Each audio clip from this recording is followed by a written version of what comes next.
Kata cukup itu kan kadang berbeda-beda, Bu. Gimana memaknai kata, cukup ini, Bu? Nabungnya berapa persen? Adalah kali 5%, nabungnya 5% dari penghasilan tapi buatnya banyak banget. Sebenarnya apapun kita boleh, misalnya mau beli baju mahal boleh. Oke. Yang terpenting adalah pertama dia punya anggaran sendiri. Balik lagi nih kalau kita mau beli sesuatu investasi, tujuan keuangannya apa? THR belum keluar, kita udah beli-beli dulu. Ya. Terus nggak ngitung.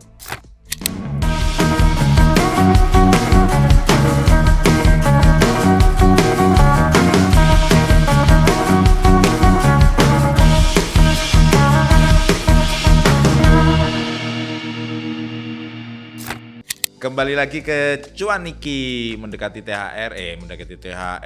Ramadan. Satu hal yang tidak hanya buka dan sahur saja, tapi nanti menjelang seminggu 2 minggu THR akan cair. Cuma buat apa? Kadang buat boros-borosan. Tapi ekonomi Indonesia membutuhkan masyarakat kita untuk belanja THR. Boros tapi dibutuhkan. Nah, kita akan ngobrol dengan Bu Rina, salah satu financial planner kita.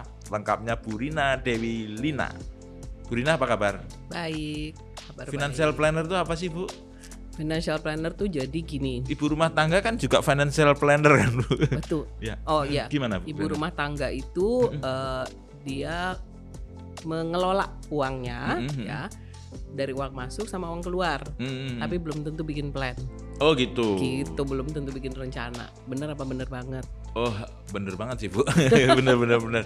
Yang masukin suaminya, yang ngeluarin istrinya. Iya, gitu ya. betul. Berarti di tengah-tengah itu masih ada gap bahwa harus ada planning untuk seperti apa gitu ya. Iya. Tapi kan kebanyakan sekarang ibu-ibu sekarang itu juga melakukan itu juga kan, Bu. Ada juga, tapi ada yang belum juga ya, Bu ya. Ada juga, ada yang iya, ada yang tidak. Tuh, karena kan banyak juga edukasi misalnya dari sosial media, cuman banyaknya kan kalau dari sosial media kita dapatnya sepotong-sepotong. Ya, dapat sepotong. Ya, paling enggak lah dia mendapatkan sesuatu untuk membuat sebuah rencana. Oke. Gitu. Gitu.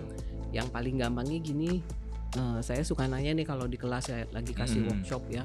Ya, Bu Rina ini pengajar juga untuk mendapatkan sertifikat financial planner. Kalau mau nanti kontak Don Cuan, nanti kita hubungkan dengan Bu Rina ya.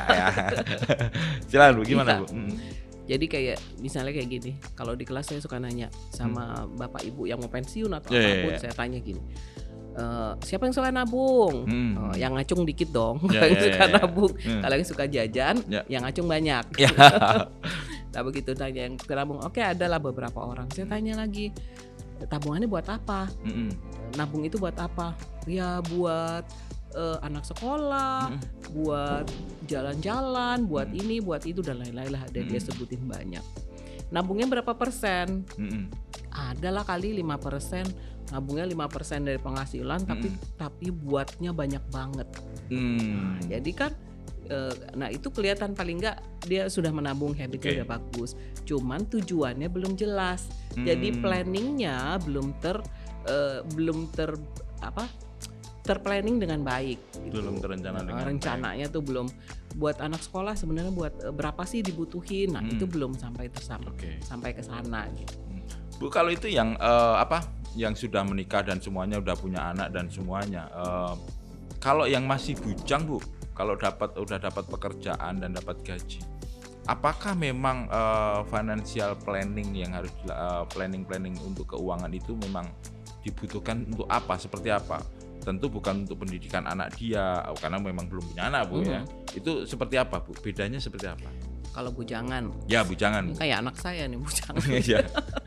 Jadi dia kebutuhannya pertama udah pasti buat kebutuhan hidup ya. Kebutuhan hidup, kemudian kebutuhan dia untuk pekerjaan. Kan dia butuh ada pekerjaan harus yang ada ditunjang dengan beberapa finansial, misalnya dia butuh internet, butuh yang lain-lain. Nah kemudian kebutuhannya kalau anak-anak seperti itu masih buat jalan-jalan, mau healing, mumpung belum nikah katanya gitu. Oh gitu, Bu. Mumpung anak ibu nikah. gitu juga? Iya. Aduh. Sama. Padahal ibunya financial planner. Tapi bener nggak? Boleh nggak di perencanaan keuangan gitu diperbolehkan nggak untuk bujangan seperti itu? Boleh. Nggak masalah ya nabung untuk jalan-jalan itu nggak masalah berarti ya? Nggak masalah. Sebenarnya apapun kita boleh. Misalnya mau beli baju mahal boleh, mau beli tas mahal boleh. Nonton konser kemarin Linkin Park dan semuanya itu kan? Nonton konser benar. Nah saya juga gitu ya bikin. Yang terpenting adalah pertama dia punya anggaran sendiri. Jangan pakai uang misalnya buat kebutuhan sehari-hari. Jadi kan gini, kalau saya perhatiin nih ya anak-anak konser itu kan udah promonya udah dari kapan-kapan. Udah beberapa bulan, bahkan Linkin Park dari pertengahan tahun lalu itu. Nah, begitu memang udah berencana mau nonton konser, ya nabung dulu. Gitu. Atau kalau dia rasanya nih uangnya pas-pasan aja ya, uang saya nggak cukup, cari kerjaan lain loh yang buat beli tiket konsernya. Tapi jangan pakai uang yang buat dananya dia untuk kebutuhan sehari-hari atau misalnya untuk dana darurat. Nah, sebelum ini masuk THR, Don Juan akan menjelaskan secara utuh dulu ya, secara helikopter view dulu tentang financial planner untuk keuangan, terutama untuk yang bujangan gitu. Bu, kata cukup itu kan kadang berbeda-beda, Bu. Setuju.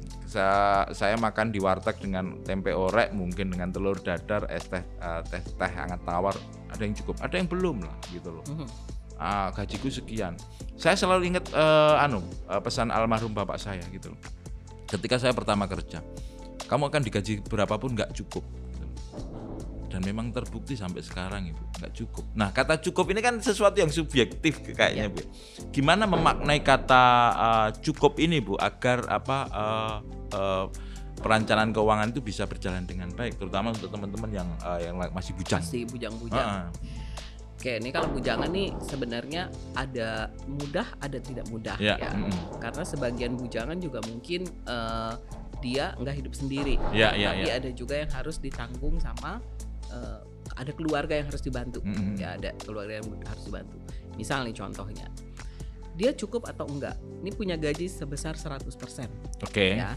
Besaran gaji kan tergantung. Tadi mau gajinya besar, mau gajinya kecil bisa jadi nggak cukup. Nah, dari besaran gajinya ini, coba deh diukur 50% buat kebutuhan dia sehari-hari. Kebutuhan sehari-hari. Karena kalau kita rinci nih, kalau kita di perencana keuangan tuh ada namanya financial check up ya, kita ngisi itu semua. Kebutuhan makan tuh nggak banyak. Mungkin antara 20-30% dari total gaji. Ya. Tapi kebutuhan lainnya yang lebih banyak. Dan lebih sering lagi kebutuhan hiburannya lebih banyak daripada nabung. Secara persentase. Kita ngomongin persentase dulu. Saya anggap aja kalau yang baru-baru kerja gajinya anggap aja 5 juta gitu ya. Nah, 5 juta. Bujangan dia hidup sendiri, makannya paling 1,5 juta. 2 juta. Belum sampai dong 50%. Ya. Dari situ nanti mungkin dia ada kebutuhan lainnya. Ada grocery dan lain-lain. Udah masuk di situ. Nah, 50% tuh mau nggak mau harusnya dicukupin. Ya. Kemudian mungkin dia harus membantu keluarga. Kan belum masuk nih transportasi. Benar. Ada transportasi dan internet dan lain-lain. Anggap aja deh itu 10%. Kalau itu aja bisa 60% nih dari gajinya dia. Ini masih ada sisa 40% kan? Kalau orang berkeluarga itu 30%-nya kita bisa alokasi untuk cicilan yang meningkatkan aset. 10%. Cicilan yang meningkatkan aset ya, Bu ya. Ini yang harus loh tekankan ya. Cicilan yang meningkatkan aset gitu ya. Bu. Terus Bu. Apa tuh yang nanti ya? Nanti ya. Nah, cicilan yang meningkatkan aset tuh maksimal 30%. 10%-nya kan harusnya udah buat bisa nabung dan investasi. Cocok dong ya. Tadi 50 sekian. Nah, masalahnya kalau anak-anak muda adalah belum punya kan cicilan. Dia masih sesuai dengan kehidupannya dia lah. Mau liburan, mau apa dan lain-lain. Nah, boleh nggak ambil dari 30% itu? Boleh, tapi harusnya yang dari 30% itu kalau dia mau mengalokasikan untuk dana hiburannya, minimal tuh 20% harus sudah punya tabungan untuk yang lain-lainnya. Tabungan yang lain tuh apa, Bu? Tabungan tuh misalnya nanti kebutuhannya kan dia ada banyak nih. Untuk misalnya untuk nanti mau menikah misalnya, nggak mau nyusahin orang tuanya, atau nanti buat DP rumah. Nanti kalau ada kebutuhan mendesak tiba-tiba naudzubillah jangan kecelakaan dan butuh uang gitu. Nah, itu dana darurat lain lagi tuh. Oh, lain lagi, Bu. Harus disiapin sendiri. Beda lagi ternyata ya. Banyak banget ya posnya. Iya. Betul. Jadi kalau kita memang nggak mengelola uang ya kebanyakan memang jadi nggak punya tuh dana daruratnya. Oke. Gitu. Bu, ini cerita saya pengen curhat, Bu Rina. Saya itu kalau dulu saya digaji awal, menurut saya merasa nggak cukup, Bu. Saya itu ya saya buka aja, gaji pertama saya itu 300.000 waktu itu tahun 99, Bu, untuk kos-kosan karena untuk menekan biaya dan semuanya saya sharing kamar, Bu. Harganya waktu itu satu kamar untuk kos 85.000, jadi kita sekitar 42.500 gitu loh. Nah, karena hidup di kota besar di Surabaya waktu itu, Bu, untuk makan itu kalau nggak salah sekali makan itu sekitar 4.000. Kalau mau dikalikan 3 berarti sekitar 12.000. 12.000 dikali 30 waktu itu. Saya ngitungnya kayak gitu, Bu. Itu tuh nggak cukup, Pak, bilang gitu. Saya akhirnya sampai orang tua waktu itu, ya kalau kamu merasa nggak cukup balik aja gitu loh, dan nanti kerja sama aku tak gaji lebih. Tapi saya waktu itu berpikir udahlah di sini aja. Sekalian ngelatih mental dan semuanya gitu loh. Saya putar acara, Bu. Saya kalau malam itu di kantor, Bu, walaupun nggak ada kerjanya di kantor, Bu, karena malam dapat jatah makan, Bu, gitu loh. Itu termasuk financial planning atau enggak, Bu? Saya belum mikir waktu itu untuk beli baju, Bu. Saya untuk ngidupin dan transportasi aja saya masih kurang. Itu adalah salah satu cara ya untuk bagaimana supaya uang itu nggak nombok kan sebenarnya. Karena kalau misalnya mau keluar aja tetap beli makan gitu ya di luar kan jadi nombok. Nah, itu salah satu sebenarnya strategi gimana mencukupi uang yang kita punya. Oke. Biar nggak utang gitu ya, Bu ya. Biar nggak ngutang. Karena kalau ngutangnya buat makan ya, yang prinsipnya kan gini, uang yang kita punya harus bisa menghidupi biaya hidup kita setiap bulan. Ya, benar. Itu yang paling penting dulu. Jangan sampai misalnya kita berhutang gara-gara kurang buat makan. Itu udah Bu. Alarmnya harus nyala itu, Bu. Oh, itu nggak akan pernah berhenti karena kan akan terus karena kebutuhan tiap hari seperti itu. Karena kebutuhan setiap hari. Tuh, teman-teman kalau mau makan kebutuhan jangan ngutang, harus dipenuhi dulu. Ya. Gitu. Kalau misalnya ngerasa gajinya kurang, ya. Yang pertama, ya jangan beli makanannya masak. Oh, masak sendiri. Sekarang juga apalagi sekarang ya kan gampang, banyak makanan yang kita bisa beli yang udah dibumbuin. Tinggal dimasak sendiri itu pasti jauh lebih hemat. Kalau nggak sempat kerjaannya sibuk banget begitu kan ya, sibuk main maksudnya. Kalau gitu. Nah, yang kedua pilihannya adalah ya cari kerja tambahan supaya dapat uang penghasilan. Kalau belum bisa nabung, masalah nggak? Ya kalau belum bisa memang karena memang kondisinya seperti itu nggak masalah. Yang penting bulanan jangan nombok. Tuh jadi memang survival itu juga salah satunya adalah untuk merencanakan keuangan kita biar nggak nombok, biar nggak utang. Alhamdulillah utang saya aman semua, Bu. Saya nggak punya utang. Masih punya utang sih, tapi utang untuk sesuatu aset yang berkembang. Tadi Bu Rina katakan. Seperti apa sih, Bu? Cicilan tadi istilahnya aset yang meningkat. Cicilan untuk aset yang meningkat. Seperti apa sih, Bu? Gini. Ini kita ngomongin anak umur 20-an ya. Sebenarnya kan mereka punya kesempatan yang cukup besar. Kalau di umur 30, 35 ya. Kita anggap aja masa produktifnya masih panjang. Benar. Ya, masih sampai umur 55 atau 58. Mau karyawan ataupun bukan karyawan kan tetap ada masa produktif. Kalau dia kebanyakan nyicil, porsinya kan tadi nih karena udah buat makan dan lain-lain. Kalau dia kebanyakan nyicil barang-barang konsumtif, barang konsumtif ini misalnya apa aja, Bu? Barang-barang yang nilainya menurun, misal ya. Beli gadget boleh nggak sih? Boleh kalau dia memang buat produktif, nilainya memang menurun, tapi kan menghasilkan. Tapi kalau beli gadget yang tadi mau dapat THR nih, ganti HP, nah cuman buat gaya aja kan itu nggak menghasilkan apapun. Terus beli kendaraan, itu kan nilainya menurun. Tapi kalau produktif memang dibutuhkan, nggak masalah juga. Untuk berangkat kerja dan semuanya nggak masalah itu? Nggak masalah, karena mungkin dia akan lebih murah menggunakan kendaraan sendiri ya daripada naik transportasi umum ataupun lebih efek. Kalau umum mungkin lebih murah tapi nggak efektif karena waktu dan semuanya. Kalau daripada naik taksi dan semuanya gitu ya? Iya. Apalagi kesini kalau tadi naik mahal banget.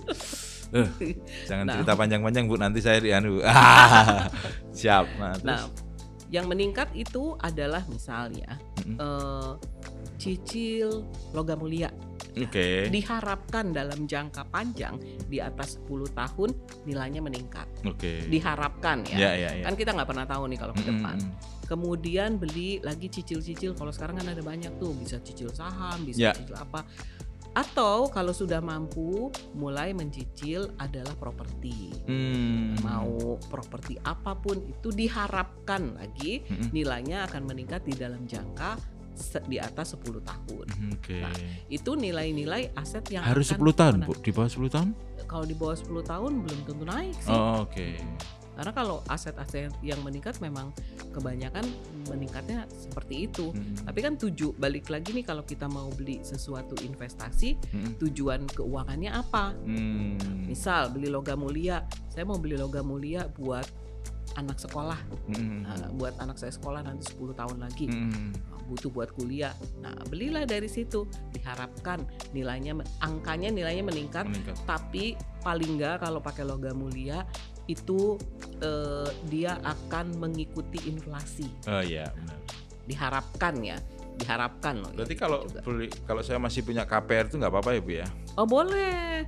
Malahan tadi saya mau ngomentarin sedikit. Nggak punya hutang bagus nggak sih? Belum tentu. Ya. Belum tentu.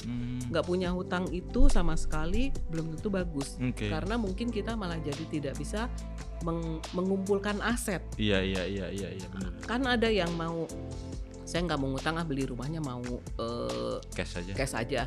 Boleh nggak? Boleh aja, dia 10 tahun nih ngumpulin uang. Rumah yang sekarang mau dibeli harganya 500 juta. 10 tahun lagi rumahnya udah 1M, uangnya dia baru kumpul 500 juta.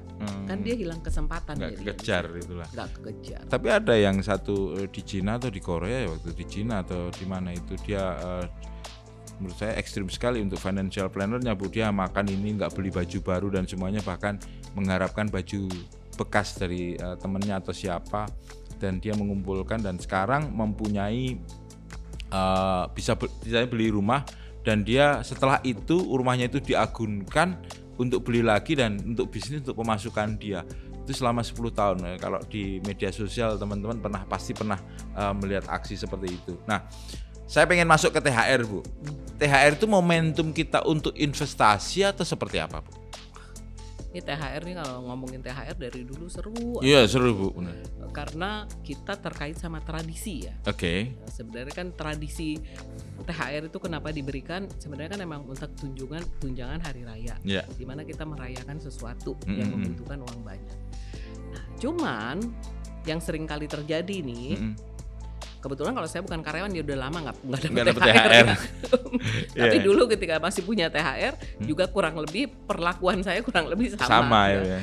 Begitu mau dapat THR udah, wah dia ada anak nih nanti mau beli baju, THR belum keluar kita udah beli dulu.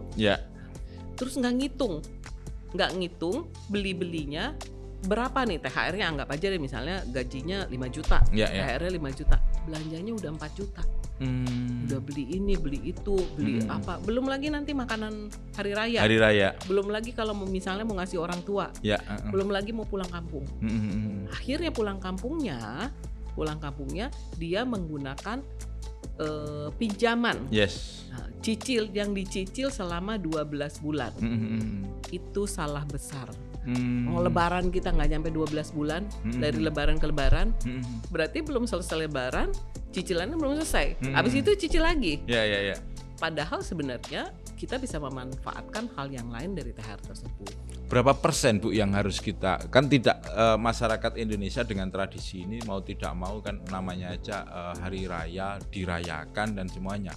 Sesuatu yang dirayakan pasti kan butuh uang, Bu. Betul. Nah, agar cuan ini, Bu, THR kita, setelah THR kita ada cuan itu dalam hal untuk investasi, bahwa kita punya tabungan dan semuanya, itu berapa persen yang harus disisihkan sebenarnya? Ada hitungannya nggak, Bu? Hitungan baku nggak ada, tapi saya sudah pernah membahas ini ya, tentang berapa sih yang bisa disisihkan untuk THR. Yang pertama kita bahas dulu tadi si baju-baju ya. Sebenarnya kan kalau kita mau ke pulang kampung, ke ketemu sama saudara-saudara, banyak loh baju kita yang belum dipakai. Orang Ya. ketemunya setahun sekali, Ya. jadi nggak usah beli baju, misalnya gitu. Kecuali anaknya masih kecil-kecil, bajunya kan cepet belel ya. Yes. Nah itulah yang perlu dibeli, tapi kitanya nggak perlu membeli baju. Nah itu baju dulu, itu kan sebenarnya bisa dihemat. Kalau transportasi kan sulit ya, sulit dihemat. Tapi kita juga mesti lihat, benar nggak sih kita pulang di saat Lebaran itu, itu maksudnya pas lagi hari yang rame-rame sekali, karena rame-rame sekali itu biayanya juga pasti lebih tinggi ya. Atau kita bisa mensiasati kalau mau cuman ketemu sama orang tua, bahwa kita mau silaturahmi kan kita bisa misalnya seminggu sesudahnya. Nah, kalau dengan biaya-biaya itu harusnya 30-40% dari THR itu udah bisa diinvestasikan. 30 berarti dikeluarkannya sekitar 60-70%. Ya, 60-70%. Kan juga ada makanan mungkin harus dibeli, ada oleh-oleh. Nah, 30-40% harusnya udah syukur-syukur lebih ya. Syukur-syukur lebih. Karena nggak lama lagi nih sekarang bulan Lebaran nanti misalnya bulan Maret akhir nggak lama lagi kan anak-anak masuk sekolah. Iya, April Mei udah siap-siap itu butuh biaya. Itu butuh biaya. Nah kalau sekarang udah berhutang buat lebarannya, anakmu sekolahnya belum tentu lo punya, karena saya banyak klien yang orang-orang nih punya, begitu mau sekolah uangnya nggak ada, pinjamnya ke KTA. Kan jadinya banyak ya. Banyak cicilan gitu loh, banyak cicilan yang ini belum selesai, ini belum selesai. Sementara porsi tadi adalah 30% sebenarnya termasuk aset yang meningkat. Akhirnya konsumtif semua. Padahal yang namanya dana pendidikan sebenarnya itu adalah kebutuhan dasar yang harusnya disiapkan. Sebenarnya juga kan sekolahan ada yang gratis. Cuman kan orang tua pilihnya yang bayar. Iya, dipikir kalau bayarnya besar itu sekolahnya bagus gitu, Bu. Iya. Image-nya gitu. Sebenarnya. Tapi memang karakter masyarakat Indonesia memang seperti itu. Dari Ibu kalau melihatnya, Bu Rina melihatnya dari dulu seperti itu, atau memang seperti apa sih? Maksudnya sifat dasarnya itu kalau di hari raya memang harus belanja besar, memang seperti itu atau gimana? Karena kalau saya melihat nih ya, karena ketika mau mungkin sampai saat ini masih sama nih ya, masih sama. Ketika kita pulang kampung, ketemu sama saudara-saudara, ajangnya silaturahmi, tapi juga jadi ajang pamer. Nggak tega saya ngomong itu. Mau lihat keberhasilan gitu ya, keberhasilan seseorang. Sehingga beberapa tahun yang lalu kan sebenarnya ketika mau lebaran itu yang cicilan motor sama di tukang HP itu banyak banget yang tuker HP dulu buat cuman buat lebaran gitu. Pegadaian rame ini, Bu. Pegadaian rame. Semua disekolahin. Kalau masih ada tuh yang disekolahin. Kalau ada yang disekolahin. Keluar pinter kan. Jadi itu ajang yang mungkin perlu waktu untuk menggeser mindset bahwa sampai ke sana tuh kita pulang, wah ini hebat ya si ini, mobilnya baru, wah si ini hebat ya jabatannya ini. Bajunya keren-keren, anaknya pegang ini pegang itu. Nah itu yang menjadi sebuah ajang yang akhirnya ya membuat orang menjadi konsumtif. Tapi Bu, konsumtif ini kan pemerintah mendorong untuk konsumtif juga, Bu, untuk mendorong perekonomian kita. Kalau nanti tidak ada konsumsi dan terlalu ketat dalam keuangannya, ekonomi kita kan 50% itu kan didorong dari konsumsi masyarakat, Bu, konsumtif ini. Nanti kalau kayak Bu Rina ngasih tahu semua dan masyarakat jadi tidak konsumsi, ekonomi kita jadi turun lah, Bu. Gimana, Bu? Konsumtif ini kan ada dua. Ya. Yang pertama adalah basicnya financial planning, yang namanya konsumtif, barang semua yang kita pakai, yang kita gunakan habis gitu udah selesai di saat itu, termasuk kebutuhan makan dan lain-lain, itu kan konsumtif juga. Konsumtif yang kedua nih perspektifnya adalah barang-barang yang sebenarnya kita bisa beli barang standar, tapi kita beli barang yang lebih tinggi. Sayangnya adalah kalau kita mampu, masalah nggak masalah. Mau beli baju ya tadi, mau baju brand apa, mau tas brand apa, selama uangnya ada. Gitu. Selama uangnya ada. Tapi kalau sudah belinya karena pinjaman, sekarang iya, tapi ada masa depan yang lain yang mungkin dikorbankan. Artinya ya kalau orang Jawa bilang uripe sak madya aja. Sak madya itu ya sewajarnya gitu loh. Jadi nggak berlebihan ya Bu ya. Betul. Gitu loh. Nah, sebenarnya semua agama juga ngajarin ya jangan hidup berlebihan ya. Ini financial planner sebenarnya para nabi dulu udah ngasih petuah-petuah gitu ya Bu ya. Iya, Tapi sayangnya THR itu momentum buat kita semua untuk mendapatkan cuan sebenarnya. 30-40% tadi untuk bisa mendapatkan cuan kan Bu ya. Paling enggak ini bisa diinvestasikan, ditabung untuk nanti seperti apa, dan peluangnya besar sekali.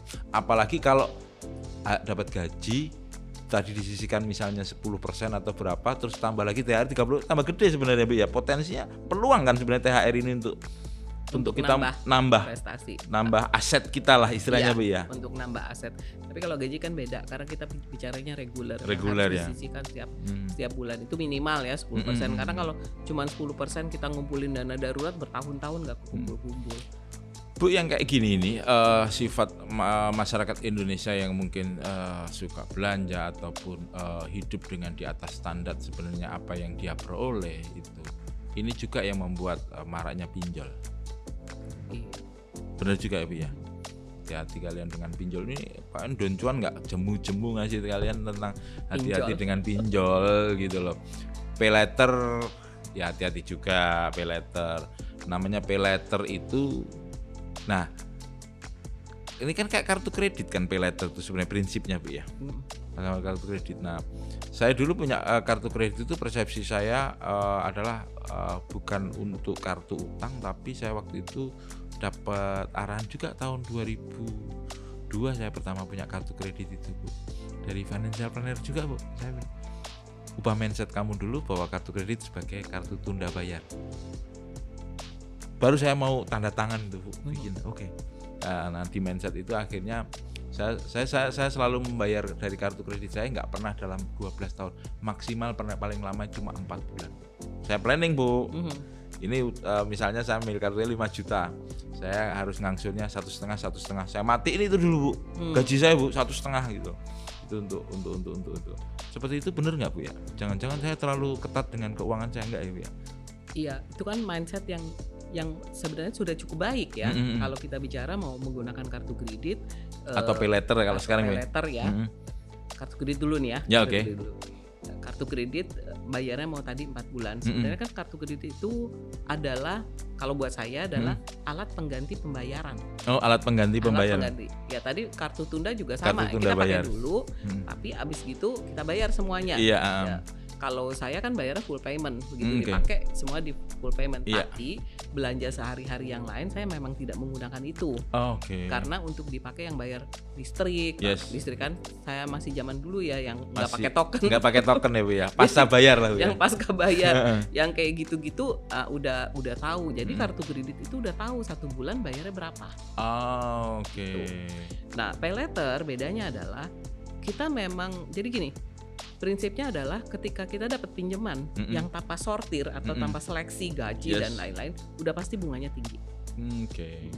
Sama seperti KTA. Ya. Nah, pay later juga sama. Kita ambil dulu, nanti bayarnya kan nanti belakangan. Kalau saya perhatiin tuh, saya sampai sini tadinya nggak ngerti ya, malu orang tua kan nggak ngerti. Bener Bu, saya sampai sekarang juga belum paham itu Bu. Belum paham pay later gimana. Tapi saya harus tahu, jadinya saya coba. Oh, pay later itu adalah beli dulu nanti bayarnya belakangan. Nah, begitu kita ada cicil, ada kan yang promo 0%. Begitu ada cicil berapa bulan, nah, itu mulai itu kena bunga. Nah, bunganya memang lebih besar daripada kartu kredit. Gitu. Oh, lebih besar dari kartu kredit. Iya, lebih besar dari kartu kredit karena ya prinsipnya adalah itu ketika kita ambil pinjaman tanpa seleksi, tanpa verifikasi, udah pasti bunganya besar. Gitu. Nah, itu prinsip dasar juga loh ya bagi teman-teman kalau mau ambil uang ya Bu, termasuk KTA itu karena tanpa agunan otomatis resikonya kan bagi yang meminjamkan besar sehingga harus dibayar dengan bunga yang tinggi gitu ya Bu ya. Bunga yang tinggi. Satu lagi nih saya mau nambahin karena pas nyenggol si pay later. Pay later itu kan biasanya dibelanjain di marketplace ya. Apapun itu lah. Kan kecil-kecil ya. Mungkin cicilannya ada yang cuma 100.000 atau berapa. Terus ada orang berpikir mungkin kalau pakai pay later nggak ada yang nagih. Iya. Nah, udahlah paling cuman gitu Nggak aja. ada yang nagih, bener. Nggak ada yang nagih kan? Beda sama pinjol. Yes. Ada debt collector datang. Kalau ini nggak ada yang nagih. Disisain lah misalnya nih 100.000. Pay letter itu masuk di Slick. Kalau dulu BI checking. Ya. Jadi kalau dia nyangkut 100.000, nih anak muda nih misalnya sekarang umurnya 27, oke lah ambil pay letter. Satu waktu dia mau ambil KPR, ini belum dibayar, nyangkut nggak bisa beli. Nah itu. Nggak bisa ambil KPR-nya. Walaupun cuma 100.000 ya, Bi. Walaupun cuma 50.000. Wah. Walaupun cuma 50.000, 25.000 berapapun itu udah nyangkut. Ini Bu Rina bukan meminta kamu jangan pakai pay letter, tapi harus cerdas dalam menggunakan pay letter ya, Bu ya. Harus kalau udah ngutang bayar. Prinsipnya itu gitu loh. Prinsipnya itu. Jangan ngumpet. Ayo yang punya utang-utang itu. Utang ke saya bayar. Oh gitu. Bu, balik lagi ke THR dan semuanya. Indonesia kalau boleh katakan bahwa pertumbuhan ekonomi dan semuanya tadi sudah saya tanyakan ke Bu Rina tentang bagaimana pertumbuhan ekonomi didorong oleh faktor konsumsi yang paling besar gitu loh, dan musiman tentunya setiap Ramadan itu selalu ya inflasinya naik tapi pertumbuhan ekonomi juga naik gitu. Ini fenomena ini yang seperti ini belanja dan semuanya sama kan Bu, sebenarnya tidak hanya di Indonesia. Kalau di Amerika itu ada Thanksgiving, kalau di Cina atau di Tiongkok itu ada kemarin 2 minggu 3 minggu Imlek dan semuanya kan juga. Apakah memang karakternya sama, Bu? Kalau Ibu melihat, pernah nggak studi seperti itu, Bu, dibanding negara lain?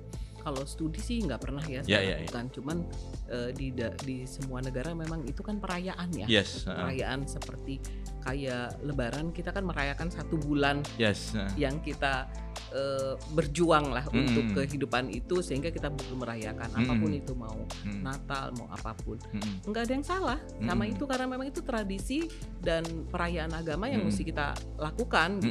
Cuman tinggal kita mengatur mau dihabisin THR-nya boleh nggak, boleh aja. Tapi yang penting jangan ngutang karena itu. Oke. Jangan ngutang karena untuk sesuatu yang keinginan bukan kebutuhan ya, Bu ya. Betul. Termasuk misalnya nih, karena itu terjadi sama beberapa orang. Udah deh kalau gitu saya kurang, saya mau ambil cicilan 12 bulan buat pulang kampung misalnya, tiketnya atau apa. Kok 12 bulan? Tahun depan Lebaran itu nggak 12 bulan loh. Iya. Nggak sampai kan? 11 bulan, cuma ada 10 bulan lebih lah, 11 bulan. Karena tahun kabisat dan tahun anu beda. Betul. Ya, akhirnya kalau dia cicil lagi, ini belum selesai, ini udah numpuk. Belum lagi kalau misalnya ternyata dia tidak siap dengan uang sekolah, dengan uang yang lain, akhirnya cicilannya itu yang menjadi hal yang berat ya buat seseorang. Jadi kita butuh yang namanya mengelola utang. Iya. Sebenarnya artinya jangan utang, jangan semuanya itu untuk kebutuhan bukan untuk keinginan yang sebenarnya tidak harus kita penuhi dan semuanya. Bu, THR itu kan sebenarnya momentum bagi masyarakat untuk bisa melakukan menabung untuk sesuatu yang untuk meningkatkan aset. Itu kan Bu sebenarnya kan. Ini momentum besar sebenarnya. Momentum besar, betul. Mungkin sebagian orang yang punya THR besar bisa melakukan itu menjadi tambahan aset ya. Kan bukan hanya itu ya, ada bonus misalnya yang lain ya. Tapi buat sebagian orang yang memang punya penghasilannya, gajinya masih pas-pasan, ya mungkin baru cukup aja. Baru cukup aja, kalau memang belum bisa berinvestasi nggak masalah. Yang penting jangan ngutang. Artinya kalau yang belum cukup dan semuanya itu ya udahlah penuhi standar-standar aja dah, jangan berlebihan dan semuanya. Bu, THR bisa nggak ketika kita lagi kesulitan finansial dan semuanya? Kadang kita kan mengalami seperti itu Bu, kesulitan finansial. Ya ada hal-hal yang mungkin force major atau yang tak terduga. Momentum juga nggak THR ini untuk bisa dalam tanda petik sedikit menyembuhkan luka finansial yang terjadi gitu Bu? Harusnya kan gini nih standarnya. Nanti Lebaran nggak ada perayaan ini karena uangnya untuk ngambilin itu. Harusnya kan gini, sebelum kita melakukan dana pendidikan dan lain-lain, kan harusnya punya dana darurat dulu. Dana darurat itu minimal ya 3 bulan dari kita punya pengeluaran. Saya ambil pengeluaran karena 3 bulan pengeluaran. Atau 3 bulan penghasilan, saya ngambilnya kebanyakan dari pengeluaran. Nah, kalau ini aja nggak cukup, berarti kan sebenarnya THR ini juga salah satu buat bisa naruh di dana darurat, nambahin nih misalnya. Gampangnya gini lah, sekarang 1 bulan punya penghasilan tadi kita ngomong 5 juta ya. Kalau nabungnya cuma 500.000 kan, untuk sampai dapat 15 juta itu butuh bertahun-tahun. Iya. Kalau dengan THR ditambahin, mungkin dia bisa jadi lebih pendek, bisa ngumpulin di dalam 1,5 tahun atau 2 tahun. Momentum itu bisa untuk dana darurat ya Bu ya. Berarti kita itu harus mempunyai tabungan 3 kali dari pengeluaran atau penghasilan kita Bu. Iya. Untuk dana darurat. Dana darurat aja tuh, belum bukan dana pendidikan, bukan buat THR, buat yang lain-lain. Itu kebutuhan yang betul-betul kalau kita lagi kepepet banget itu baru digunakan. Tapi udah dipakai ya harus ditambal lagi. Itu kru-kru di sini tadi juga langsung melongo Bu, mereka nggak punya dana darurat mereka Bu. Kayaknya langsung pada pusing baru. Iya, banyak kan ngopi di tempat-tempat itu Bu, kebayang ya. Senyum-senyum tuh semua. Padahal ngopi di sini kan ya murah, wong di kantor juga ada kopi. Nah, THR menjadi momentum ya sebenarnya Bu ya, baik yang mungkin THR-nya cukup besar bisa untuk menambah aset. Kalau yang pas-pasan ya sebenarnya bisa untuk nambah dana darurat dan semuanya ya Bu ya. Betul. Tidak hanya THR sebenarnya Bu ya. Ketika saat dapat bonus ataupun rezeki yang lain gitu ya Bu ya. Nah, itu kan ada perusahaan-perusahaan yang memang memberikan bonus ya.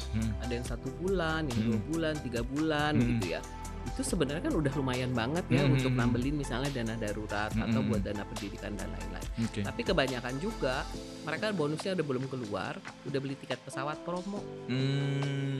Apalagi sekarang udah mulai lagi kan, tiket pesawat ini mau libur ke sana, mau libur ke sini. Kabur aja dulu gitu. Kabur aja dulu. Tapi katanya kabur aja dulu untuk nyari kerjaan. Nggak gampang nyari pekerjaan di luar gitu. Tapi by the way, terima kasih Bu Rina tips-tipsnya yang sudah diberikan ke orang yang pengen cuan bersama Don Cuan. Yang pasti tadi THR harus kalau bisa 30-40% disisihkan, baik untuk meningkatkan aset atau dana darurat ya Bu ya, gitu loh. Betul. Biar hidupnya cuan terus, jangan cuma dihabiskan untuk beli handphone gitu loh. Handphonenya yang biasa aja, yang penting bisa untuk WhatsApp, sama main Instagram, sama joget-joget TikTok. Baik Bu Rina, terima kasih waktunya, dan semoga kita tercerahkan dari Bu Rina ini, dan kita terus cuan. Dan momentum THR gunakan untuk benar-benar momentum untuk sebagai dana darurat kalau memang kita lagi kesulitan dan semuanya, atau sebagai meningkatkan aset kita. Ingat, lakukan cicilan yang untuk menambah aset meningkatkan aset kita. Terima kasih, nanti kembali lagi bareng Don Cuan di Cuan Niki. Yang pasti jangan ngomong cuan tanpa Don Cuan. Thank you Bu Rina, terima kasih. Terima kasih.